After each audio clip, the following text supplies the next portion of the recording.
What if the specific energy required to create a new biological life is the exact same raw material required to build an immortal soul, and you simply do not have enough fuel to do both simultaneously? Most of us have been conditioned to view the reproductive impulse as a mere biological itch to be scratched or a moral test to be failed. But the ancient mystery schools, from the Taoist peaks of China to the Hermetic lodges of Europe, viewed it very differently. They didn't see sin or pleasure. They saw a volatile substance, a literal liquid fire, that nature designed for the propagation of the species, but which the initiate could steal back for the crystallization of the self. There is a reason why the French call the moment of release la petite mort, the little death. It is a micro-sacrifice of your vital essence to the collective gene pool. But there is a back door in human biology, a hidden mechanism documented by thinkers like Julius Evola and masters like Mantak Chia that allows this flow to be reversed. We are not here to discuss the modern moralizing of NO FAP or to judge natural human needs. Instead, we're going to trace a forbidden lineage of thought that suggests celibacy was never about suppression, it was about engineering. We will decode why the greatest minds in history, from Tesla to Newton, from the Vedic seers to the alchemists, treated this energy not as something to be expelled, but as the primary ingredient in the magnum opus, the great work of self-construction. First, we will dismantle the modern misunderstanding of sexual repression versus conscious retention. Then we will explore the precise mechanics of how this retained energy creates magnetism and intellectual dominance, as described in the metaphysics of sex. And finally, we will confront the ultimate reality, that true freedom isn't doing whatever your body wants, but having the power to command what your body does. So if nature designed you to be a temporary vessel for passing on DNA, how do you stage a mutiny against your own biology to become something permanent? Think of your body not just as a biological machine, but as a complex refinery. In the crude materialist view, sexual energy is seen merely as a byproduct, a waste pressure that builds up and must be vented regularly to maintain equilibrium. This is the hydraulic model of the psyche, popularized by early psychology, which suggests that if you don't release the steam, the pipes will burst. Society tells you that regular release is a hygiene requirement, like brushing your teeth or taking a shower. But the alchemists, the Taoist masters, and thinkers like Julius Evola, in his Metaphysics of Sex, proposed a radically different schematic. They argued that this pressure isn't a problem to be solved, it is the raw fuel of your existence, the prima materia. The mistake most men make is confusing the sensation of high energy with the need for evacuation. When you feel that intense driving urge, modern culture screams at you to satisfy it, to scratch the itch so you can get back to being productive. But have you ever noticed that the productivity that follows a release is often flat, docile, and complacent? That is because you have just vented the very steam that was meant to turn the turbine. You didn't fix the problem, you destroyed the fuel. The ancient Taoists called this energy Jing, the foundational essence of life. They believed that when Jing is conserved, it naturally transforms into Qi, or vital breath, and eventually into Shen, or pure spirit. But if it is constantly leaked, the refinement process never even begins. This is where we must draw a sharp line between repression and transmutation. Repression is what happens when you simply deny the urge out of guilt or moral fear, clamping down on the pipes until you develop a neurosis. That is the path of the Puritan, and it is dangerous. Transmutation, however, is the path of the magician. It is the conscious decision to feel the fire, to sit within the burning discomfort of desire, and instead of extinguishing it with a physical act, you force that heat to rise upward. You use the agitation to fuel a workout, a creative project, or a deep meditation. You are essentially hacking the species propagation program. Nature designed you to reproduce, to be a servant to the DNA. By retaining and redirecting that force, you are staging a coup against your own biology. Julius Evola wrote about the virile quality of the ascetic, noting that true power is not found in the absence of passion, but in the absolute mastery over it. The man who has no desire has no power to harness, but the man who has a raging fire and contains it becomes a steam engine. The pressure that feels like anxiety to the uninitiated feels like potentiality to the adept. What if the lethargy, the brain fog, and the lack of magnetism you feel aren't because you're tired, but because you are essentially bankrupting your own energetic bank account every few days? But understanding the theory is the easy part. The difficulty lies in the execution, because this energy is volatile. If you simply bottle it up without knowing the techniques to circulate it, it will turn stagnant and toxic. There are specific laws, ancient protocols used by the diamond body schools of the East and the Hermetic orders of the West that teach us how to move this energy from the lower centers where it creates lust to the higher centers where it creates genius. To do this, we must learn the language of the body's internal alchemy. Now that we understand the premise that sexual energy is fuel, not waste, we must explore the specific mechanisms of how this fuel is refined. This is not a monolith. Different cultures discover different facets of the same diamond. We will break this down into 5 distinct pillars: the vertical tension, the alchemical retort, the law of ojas, the mechanism of sublimation, and the diamond mind. The first pillar, the vertical tension, the way of the sovereign. The first realization one encounters on this path is best articulated by the Italian traditionalist Julius Evola in his seminal work, The Metaphysics of Sex. Evola describes a fundamental dichotomy in the human experience, the struggle between the conditioned being and the absolute individual. For Evola, most men are lived by nature rather than living their own lives. When a biological impulse arises, hunger, sleep, lust, the conditioned man obeys immediately. He believes he is free because he is doing what he wants, but he is actually a slave to a chemical script written by evolution to ensure the survival of the species, not the survival of his soul. Evola argues that the act of retention is the first true act of rebellion against the material world. He speaks of a virile spiritual tension. In the tantric and hermetic traditions he analyzed, the moment of sexual desire is seen as a rising tide of chaotic energy. The ordinary man drowns in it, seeking release to return to a state of homeostasis or peace. But the initiate does something radical. He maintains the tension. He refuses to resolve the cord. By denying the body its biological imperative, a vertical pole is established within the psyche. This is not about being a prude. It is about establishing a hierarchy where the will sits above the instinct. Think of a bow and arrow. The tension of the string is uncomfortable.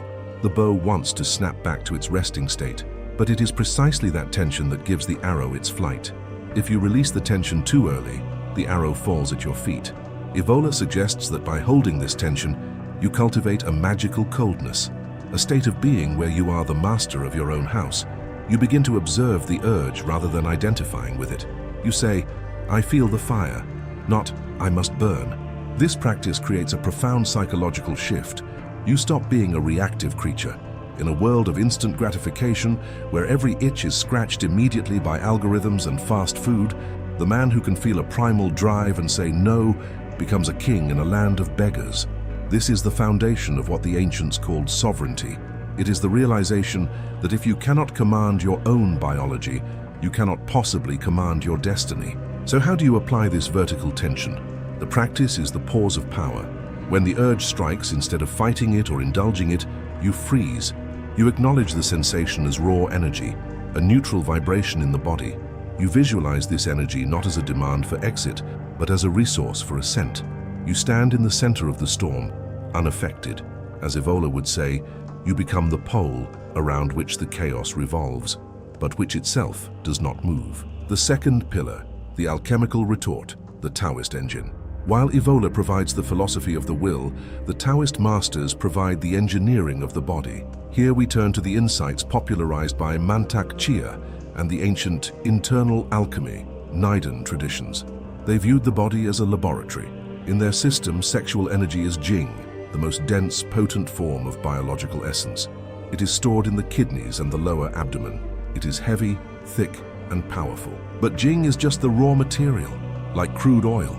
You cannot put crude oil into a Ferrari, it must be refined into gasoline. The Taoists teach that through retention, Jing naturally accumulates. But this is where the danger lies. If you simply store crude oil in a sealed container with heat, it explodes. This is why many who attempt NO FAP without technique fail. They become irritable, aggressive, or plagued by wet dreams. The pressure builds, but the refinement doesn't happen. The Taoist solution is the microcosmic orbit, a method of circulating this energy. Imagine a pot of water on a stove. The water is your sexual energy, Jing. The fire underneath is your awareness and daily friction. If you put a lid on the pot, retention, the water boils. If you leave the lid on without a valve, the pot explodes. But if you have a piping system that captures the steam, kui, you can direct that power to turn a turbine. The Taoists claim that by drawing this energy up the spine, the governor vessel, and down the front of the body, the conception vessel, you physically change the substance of your vitality. The steam is lighter than the water. By refusing to eject the fluid, jing, the heat of the body eventually turns it into vapor, chuai, which rises to the brain to nourish the spirit, shen. This is the biological basis of enlightenment in the Taoist canon. It is literally lighting up the brain with high-octane fuel that was originally meant for reproduction. Mantak Chia calls this the million-dollar point, referring to the immense value of the essence men discard daily. The practice here is the cool draw. When you feel the heat of arousal pooling in the lower body, you don't suppress it. You use your breath and intention to mentally pull that heat up the spine, like mercury rising in a thermometer. You visualize the energy flowing into the brain, nourishing the pineal and pituitary glands, and then washing down the face and chest to the navel. This isn't just visualization. It's a biofeedback loop that cools the sexual heat and transforms it into mental clarity. You are recycling your own life force. But there is a trap here: stagnation. If you retain but sit on the couch, the energy rots. It becomes stagnant qi, leading to frustration and obsession. The alchemical retort requires heat, physical exercise, deep breathing, or intense creative work to boil the jing. You must cook the mixture. Retention is not passive, it is an active state of internal combustion. The third pillar, the law of ojas, the magnetism of presence. We have all met someone who possesses an inexplicable glow. They walk into a room and heads turn. They speak, and people listen, even if they are whispering. In the Vedic and Ayurvedic traditions of India, this is not a mystery. It is a substance called ojas. According to Ayurveda, ojas is the final byproduct of perfect digestion and tissue formation. It takes approximately 30 days for the food you eat to be refined through the 7 layers of body tissue: plasma, blood, muscle, fat, bone, marrow, nerve, and reproductive fluid. The final cream that rises to the top of this physiological process is ojas. It is the golden elixir of immunity, strength, and charisma. However, the texts warn that ojas is intimately linked to shukra, reproductive fluid. Every time shukra is expelled, a significant amount of ojas is lost. The glow fades, the eyes lose their luster, the voice loses its resonance. The Vedic seers described this loss as a drain on the tejas, or the inner fire. When you retain, you are allowing the shukra to be reabsorbed by the body, where it is metabolized back into ojas. This is the secret behind the magnetism often reported by retainers. It is not magic, it is biology. Pheromones are chemical messengers. When a man is retaining, his body signals a state of high biological value. He is full of the very essence of life. Nature recognizes this. Other humans recognize this subconsciously. The brahmacharya, celibate student, was traditionally respected not just for his moral discipline, but because he literally carried a higher energetic charge than the householder.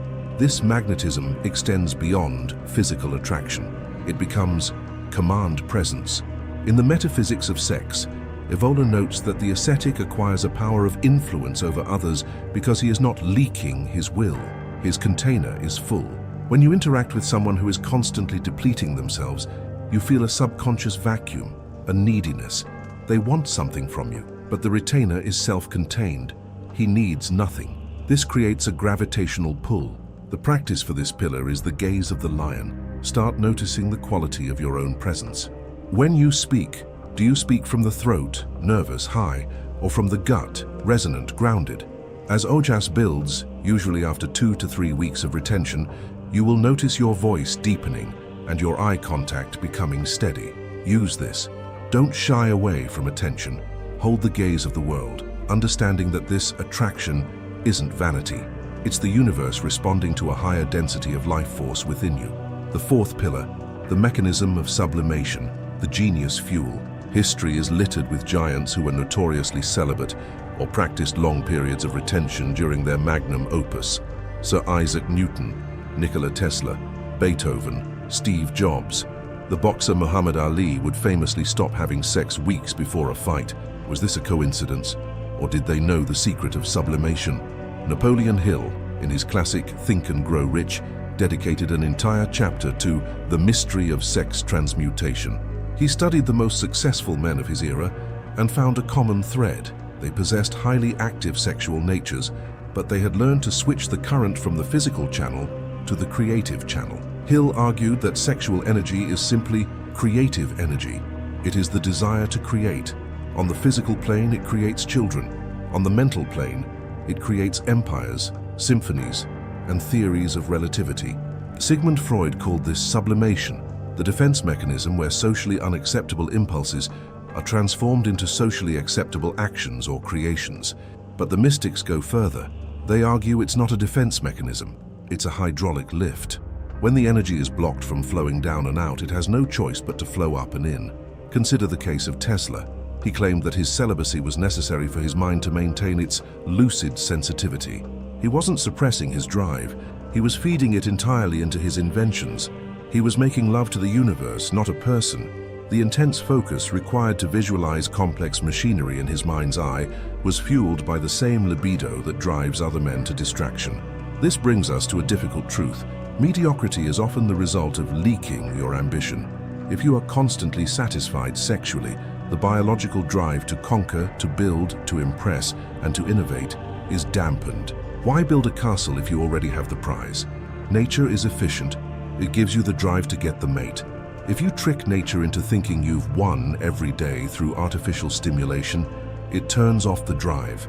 You become docile. The practice here is the shift. When you feel the urge, immediately engage in your highest work. Do not meditate. Do not shower. Work. Write that proposal. Fix that engine. Lift that weight. Train your brain to associate the feeling of arousal, not with pornography or release, but with production. You are rewiring the neural pathway from arousal, release, to arousal, creation. The fifth pillar, the diamond mind, the dopamine reset. Finally, we must address the modern neuroscience that validates these ancient traditions. We live in the age of the hungry ghost. In Buddhist cosmology, hungry ghosts are beings with giant stomachs and tiny throats. They have insatiable appetites but can never be filled. This is the perfect metaphor for the modern dopamine addict. High-speed internet pornography has created a super stimulus that no ancient brain was designed to handle. It floods the reward system with unearned dopamine, down-regulating your receptors. The result is anhedonia, the inability to feel pleasure from normal activities. A sunset isn't beautiful anymore. Music sounds flat. Ambition feels like too much effort. You are chemically burned out. Retention in this context is a radical detox. It is the diamond mind cutting through the fog. When you stop flooding your brain with cheap dopamine, your receptors begin to upregulate. They become sensitive again. The fog lifts. You begin to find joy in small things. A cup of coffee, a conversation, a walk in the rain. But more importantly, you regain your executive function. This is the part of your brain responsible for long-term planning and impulse control. The alchemists called this crystallization. The chaotic, fluid mind becomes solid, sharp, and structured. You stop living in the haze of the next fix. This is where the spiritual and the scientific meet. The purification the monks spoke of is the same thing as the homeostasis the neuroscientists speak of. By stepping away from the cycle of craving and aversion, you enter a state of clarity that feels almost supernatural to the modern mind. You see things as they are, not as you want to consume them. The practice is the observation of the itch. During the first few weeks, your brain will scream for its fix. It will rationalize, it will bargain. Just one peek, it's healthy. I need to sleep. Watch these thoughts like a scientist watching a rat in a maze. Do not engage, just watch. Realize that you are not the voice asking for the fix. You are the one listening to it. This separation is the birth of the witness consciousness. We have explored the vertical tension, the alchemical engine, the magnetism of ojas, the sublimation of genius, and the diamond clarity. These are not separate paths. They are gears in the same machine. But as you begin to integrate these pillars, a strange thing happens. You start to realize that the NO FAP journey isn't actually about sex at all.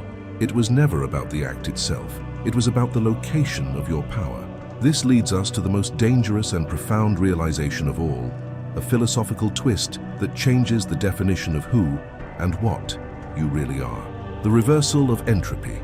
Here is where the practical advice ends and the true mystery begins. We have talked about magnetism, about focus, about energy, but every sign we've explored, the glowing eyes, the deep voice, the creative surge, they all point to a single terrifying conclusion that the ancient Gnostics tried to warn us about. The universe, as we know it from physics, is governed by the second law of thermodynamics, entropy. Everything is falling apart. Stars burn out, coffee gets cold, bodies age. The flow of time is a flow of dispersion. Nature is an engine that spreads energy out until it fades into nothingness. And biological reproduction is part of this flow. Think about it. When a man creates a child, he is taking his concentrated essence, his order, his genetic information, and projecting it outside of himself into the stream of time. He creates a copy, a continuation, but in doing so, he accepts his own eventual obsolescence. He passes the torch. He agrees to die so the species can live. This is the river of life, flowing downstream toward death. But the alchemists, the Taoist immortals, and the tantric masters asked a forbidden question. What happens if you turn the river around? This is the retrograde path mentioned in The Secret of the Golden Flower. If the act of creation outward leads to death and continuation of the species, then the act of creation inward must lead to life and the crystallization of the individual. This is the twist that Julius Evola hinted at, but rarely spoke of openly. Sexual retention is literally an act of anti-entropy. When you refuse to expel your essence, you are defying the laws of physics that govern the decaying world. You are creating a center of gravity that pulls energy back together instead of letting it fly apart. You are building a star instead of letting it burn out. The diamond body isn't a metaphor for strong abs. It is a metaphor for a consciousness so condensed, so highly ordered, that it becomes resistant to the flow of time itself. Suddenly, NO FAP isn't about getting a girlfriend or passing a test. It is an act of ontological rebellion. You are saying to the universe, I will not simply be fuel for the next generation, I will be the fire itself. The burden of the magician. If this is true, if you are essentially building a nuclear reactor inside your own nervous system, then the implications for how you live your daily life are staggering. It means that every time you indulge in a moment of weakness, you aren't just relaxing, you are leaking the very substance of your sovereignty.